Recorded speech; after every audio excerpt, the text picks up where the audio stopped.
about. Yeah, we're on the RentJuice case. That's right. Well, they were doing well, if I remember correctly, all right? Yes.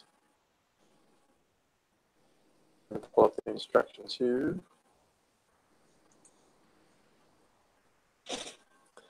All right. I'll offer a prayer and we'll get going. All right, sounds good. Okay, Heavenly Father, we're so grateful for this day, and we're grateful that we're able to gather together tonight and to discuss this case study. We ask you to help us to learn from its details and take what is in that content and apply it to our future ventures and the concepts that can really help us there. We are grateful for this time that we have to learn, and we pray for these things in the name of Jesus Christ. Amen. Amen. All right.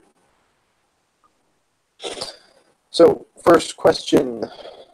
Should David Vivero raise money now? Yes or no?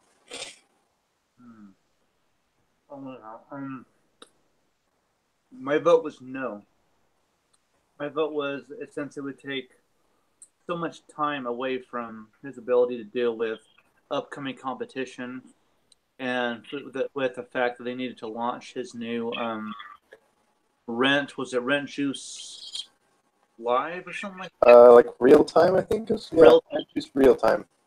Yeah, they needed to do that now because I guess he admitted in the case that he had been neglecting that, and so to me it seems like they got to get on that now, or else they might get washed over by the new competition if they know how to deal with them. And if they're not their customers now, then what good is $5 million going to do to help their company? Yeah. So that was my thought on that, but that's just me though. So I was kind of torn. I saw like reasons for doing it, reason against, but I'm still kind of on the fence. I don't know how to. I don't know. I see good in both. I'll fight on the other side. So me and Derek can fight for your team, for your decision. Oh no! Okay. I was kind of more on the yes side of things, just because, like you said, Derek, he's been putting off this other segment for the landlords for a while, and I don't know how much money it would take him to get this new part kind of going faster, but in my opinion, like, he needs to get this new program going as fast as he can, and if I'd imagine the extra funding would really help him to do that faster. That way he doesn't have to worry about running out of cash and things like that. He can just hit the ground running with the development and the release of that new product. Because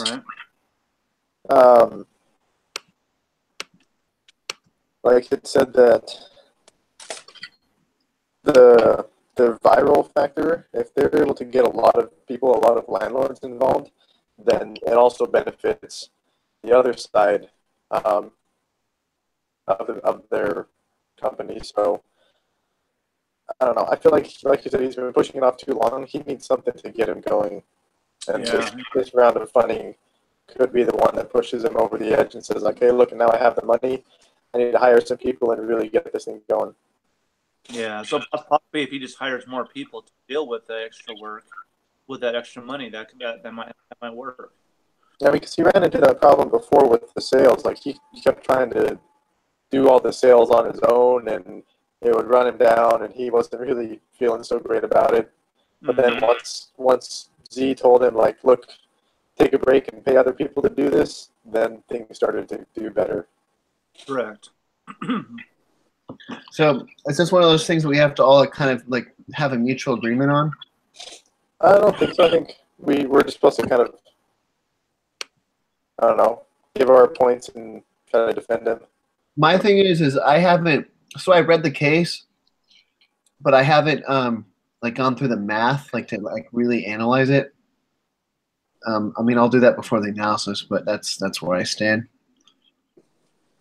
Are we on question 3 still? Yes. So we've kind of talked about we kind of talked about both sides now, for and against. It says, why do investors care about customer lifetime value, customer acquisition costs, and sales conversion data? The customer lifetime value, I mean, if they're able to have a low acquisition cost and then have a longer customer, that's best case scenario for them. And then the conversion data is obviously they're able to basically make more money with less effort. So they want to have a high conversion data. That's why that would be important. Yeah. Let's see.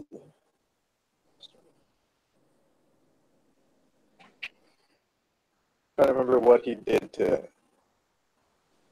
So he came up with data for the customer acquisition cost, or he came up with a conversion funnel after 100 contacts to 100 calls output to subscribers, which pretty much just told him that, like, look, I need more salespeople. If that's the funnel, then that's not going to be enough. I'm the only one doing it. Yeah, I agree. So again, I think more too on my side of the thing. I think if he's really going to get this thing going, he needs more people, which more people needs more money.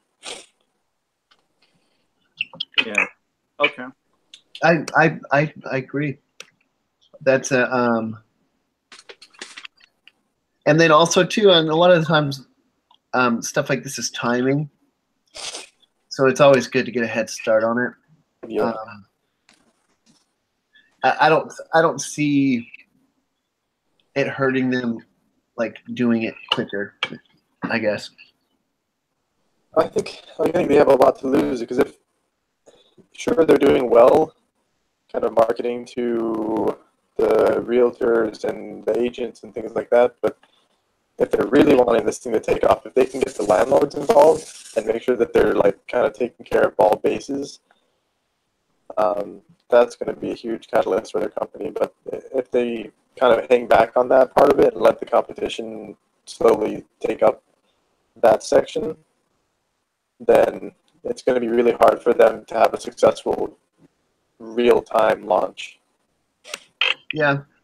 And then one thing too, that this is just based on, like, the industry conditions, this is a huge market.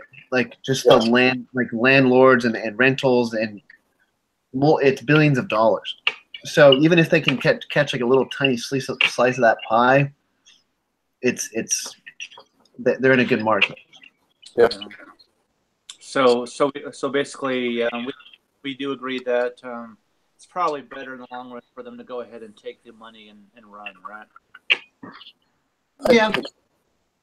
I think it'll just be the catalyst that allows them to develop this new product, which will kind of continue to fund the overall product.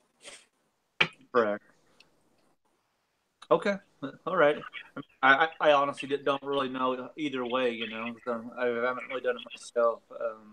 But that could be the case. I know I put down in my alternatives that maybe just hire more people and do both and still launch your product to the landlords, but still, you know, hire more people so we can take care of this, you know, get the money you need, you know, because you may not get this in the future. So yeah.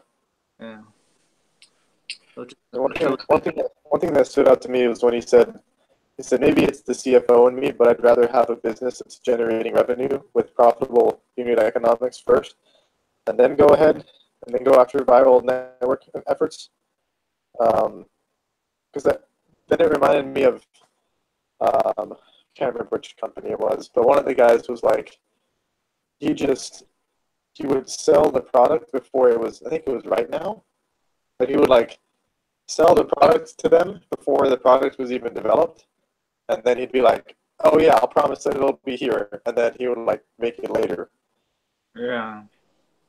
And so, like, he didn't have a revenue generating or anything at all But he like, look, I'm just going to sell it and make sure it goes viral, and then we'll figure it out later. So it's kind of the opposite end of the spectrum, which that one seemed to work pretty well as long as he sold it. Correct.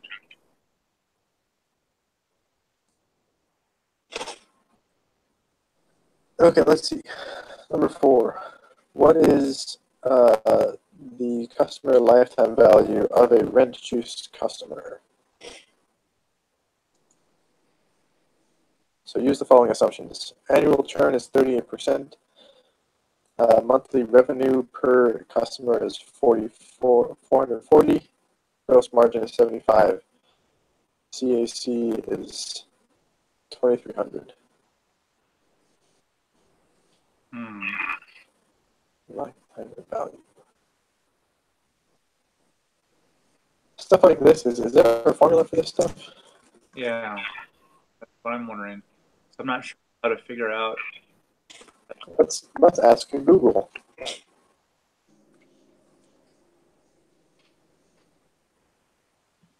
I found a because I was reading.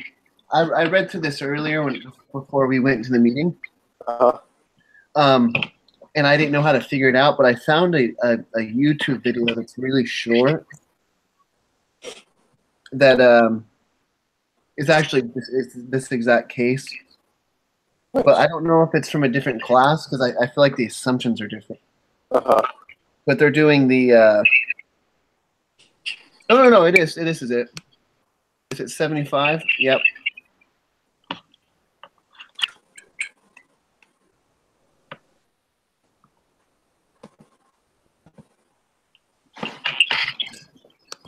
So I'll do this math right here. I'll show you guys what I'm going to try to do this. Sweet. I love it.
So I have. Do you guys want me to share my screen with you? Yeah. Yes, please. That'd be great. Okay, so this is what I got. Where is it at? Screen share. Dude, this guy. So can you see that? Yeah. Well, actually, let me do it a different way.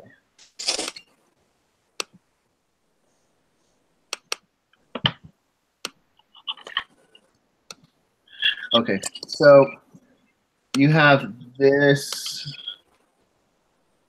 So basically, they're trying to figure out what one customer's worth to them. That's what that is. Yeah. The one on the YouTube video, it had 40,000 here, but did it say that in the case? I have no idea. Because these ones are given. Yeah. But this is what it had on the YouTube video. I don't know if it's right or not, but this is what it did. It had 40,000. It had the gross margin and then churn rate, and then basically all you did was you multiply these and then divide it by 38%. Maybe take 440 times by 12, because that's the monthly revenue. So make that yearly. because that might, I don't know if that will align it better with the case, but it didn't work. 440 times 12, and then we have to somehow incorporate this customer acquisition cost. I mean, subtract it from the CLV maybe, right? Because if that's how much revenue their value they're bringing in, we would just have to subtract the 2,300, right?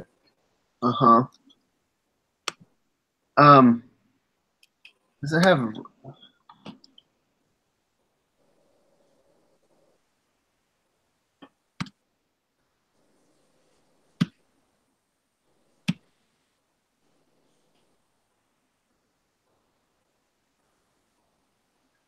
If it says 40 here. Yeah.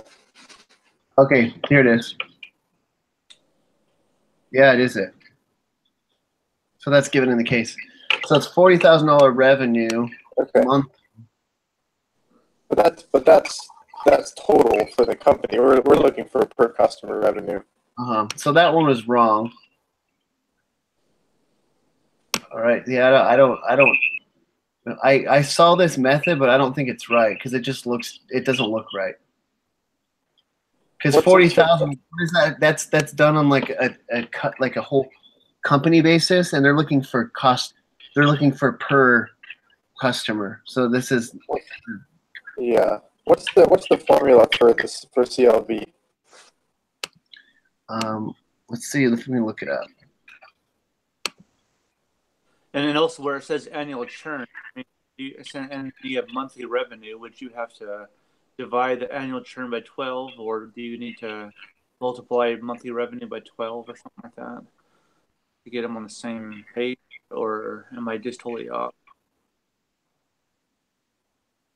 But that's one thing I've noticed about these case studies is they'll ask us these math questions that I mean, I'm missing it. I don't see it anywhere in the case. Yeah.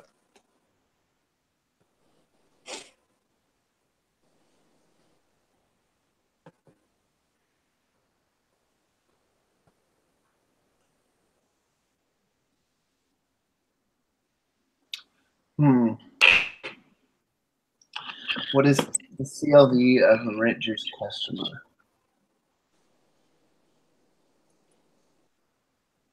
What is the annual churn referring to? What does that mean?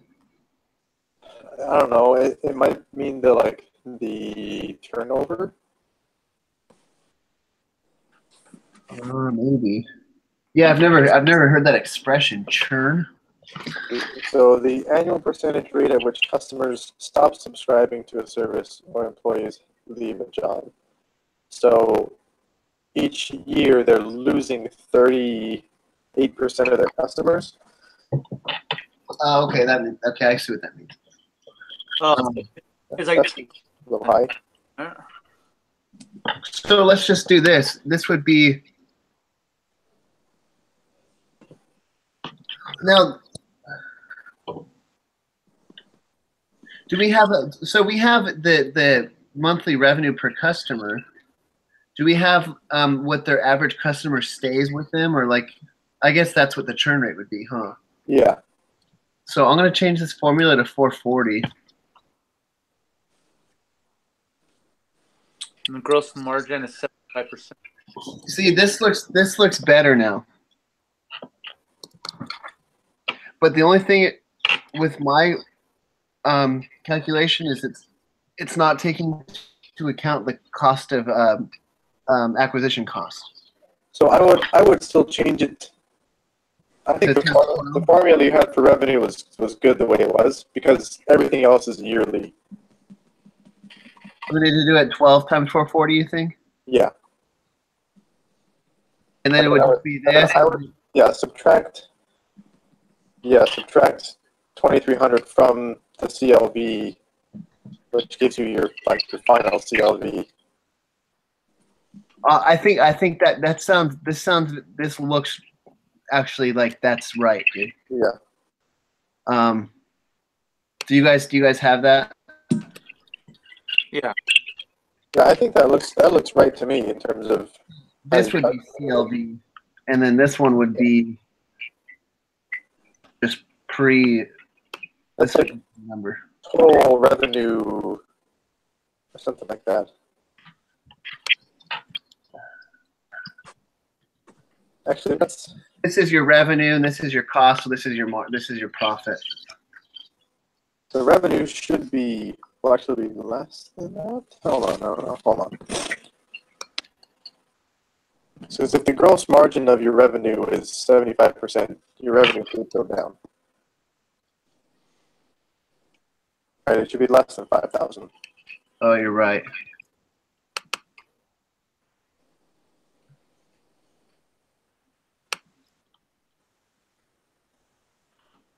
So that, and then the churn rate. I don't know how to factor in the churn rate.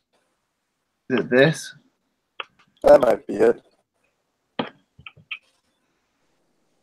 So the churn rate is done. It's based on a yearly basis. Yeah, that's what it seems like.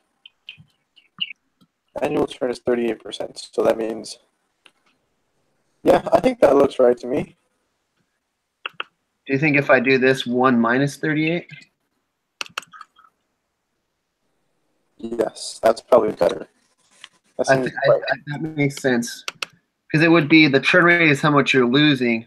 So how much, or is it, so 38% or you have a 38% fallout.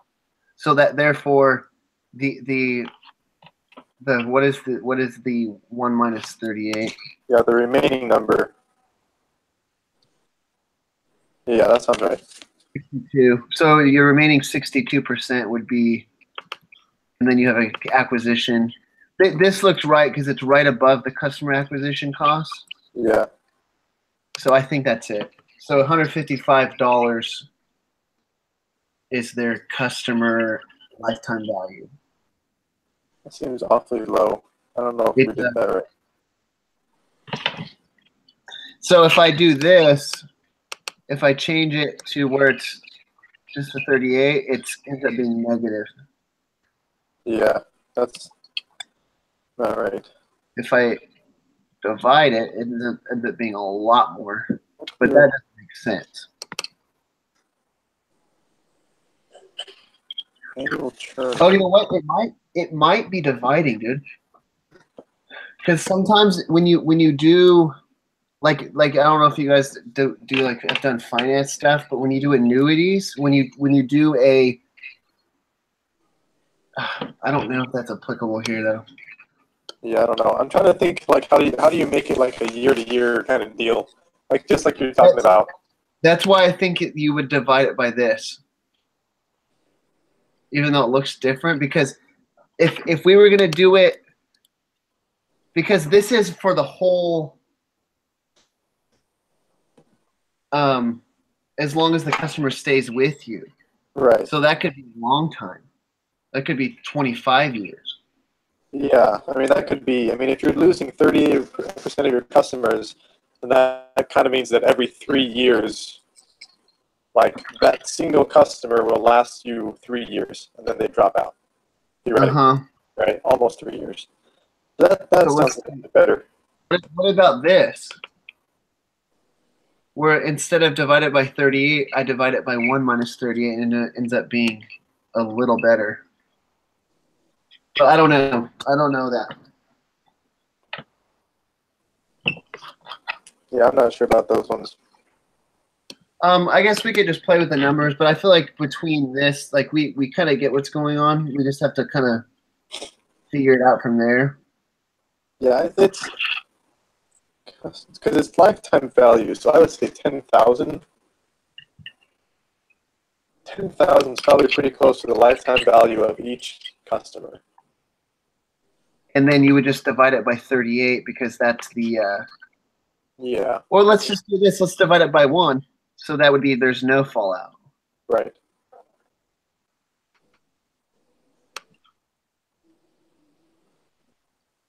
Per year. That doesn't make sense. It went lower.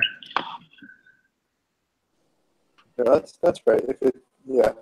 It should be lower. Does this look right, or do you think it should be lower? No, I think that's right. All right, let's just do that. Let's just go with this then. I think that's good. All right. See, this is the stuff that I say every week, but I just we don't even know if it's right or not. See, I know these case studies are important and everything, but I wish there was some kind of text to like guide us a little bit. Well, there was one week where they had the answers. They say, hey, here's the right answers, and then Yeah. you can reverse engineer it and figure out how to do it, and then you would learn it actually. Right. All right. Well, I honestly like if I was at a test right now, I would put this would be the answer I would put. Yeah, I agree. Yeah, I mean, I no idea. That's I guess. Let's do. So we're on number 5. It says, "How well is the sale funnel at RentJuice working? What can you do? What can you think to do to improve it? How can they reduce the cost of customer acquisition?" Where's the sales funnel is pretty much it's on page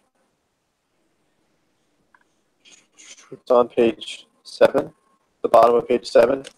Pretty much for every 100 contacts you get 2 subscribers. Oh, that's right. Yes.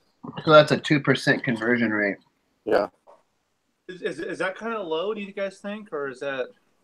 I mean, I for one am not a giant fan of cold calling. Like I feel like that's not the most effective way to get your sales.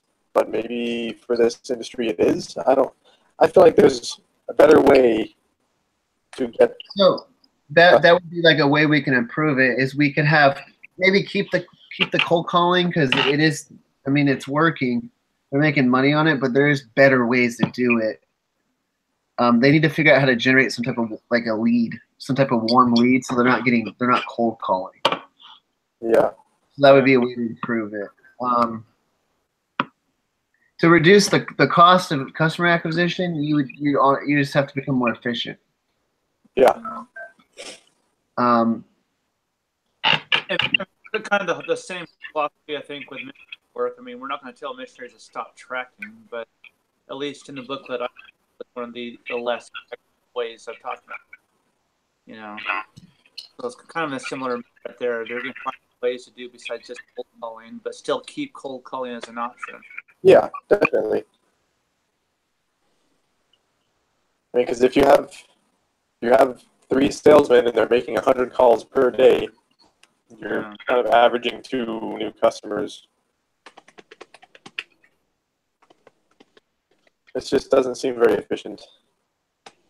Yeah, there's ways to get that out. I don't know.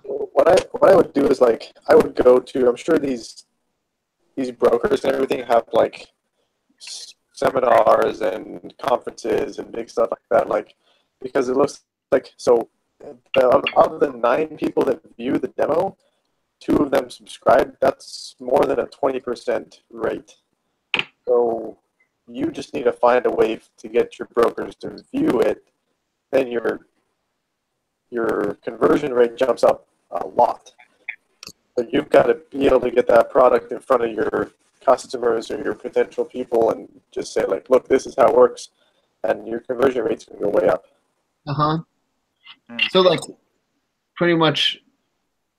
So it starts like you're saying, like the funnel. It starts with 100, then goes to 45, and then goes to 21, then to 9, then to 2. Yeah. But I think this is what you were just saying. But instead of having it 45, which is the first funnel, maybe raise that just a little bit. Because if you can get 3 subscribers per 100 and raise it just a little bit, yeah, that would be much better. That's a lot. Well, it just kind of sucks that you have to go through 79 people. There's going to be 79 people who aren't even decision makers. Yeah, that's a lot of cold calls and a lot of talking to people that will never make the decision. So you've got to find a way to get in front of the decision makers, and then your odds get a lot better from there. Yeah, I agree. So Okay. basically, they just need to re-strategize that. There wasn't even a lot of questions on this one. No, not really. Not a ton. No. Just to verify, there is no other case, right? Nope, just this one. So what is going on the rest of the week? Oh, no, no, there is another one. There. Oh, there is. Yeah. It's next week that we only have one, and the week after that we only have one. Thankfully. Yeah. You know? Yeah, and then we're done. Yeah. Because we do have a conclusion, but I don't know if we have to do a meeting for that. Well, I saw that like the final case study is worth like 200 points. Yeah. Oh wow.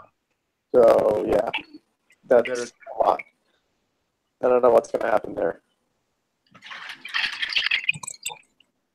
So we're on the last question. It's basically talking about competition. It's how should Vivero respond to new competition?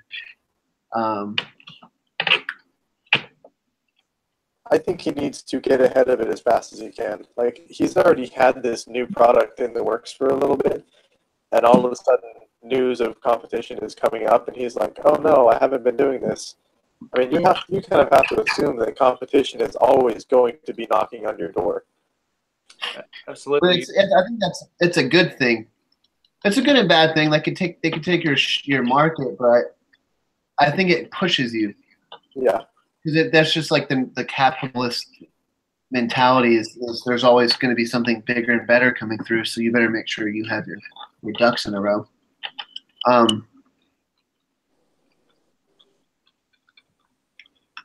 It's kind of an odd question. I don't know, like, how else can you respond to competition besides, like... I would say maybe figure out what they're offering, and then maybe kind of do your product based on something that they're not,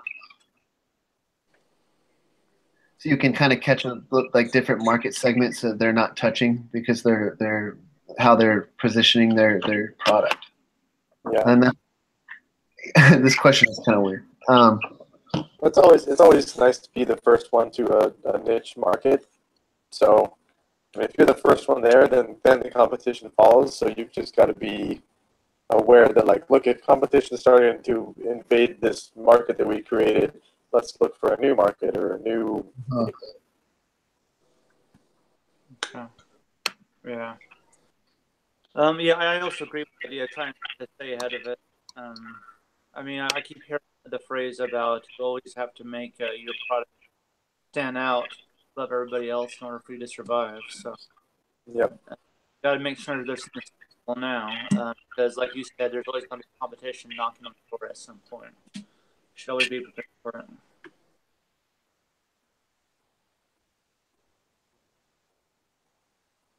Yeah, so I mean, for me, I would say final decision is to go with the $5 million Series A, use that money to hire enough people so that you can get your new product out there as soon as possible, because then you can get the viral network going, and it'll help both sides of your business. One thing they need to start doing is they call it A/B testing, but you have a segment of your salespeople do a different strategy, and then you test it for like a month. If it's better, then you incorporate it all around, and then you just slowly making your process better and better and better. Just testing out different strategies, different ways to talk to people, different market that you're calling. Yeah. That's what they should do, and then just keep track of all the data. Like, Cool. Well, I think that's it. All right. sweet. Good job, team. Nice work. So I think we got one more case this week, so we'll meet on Thursday.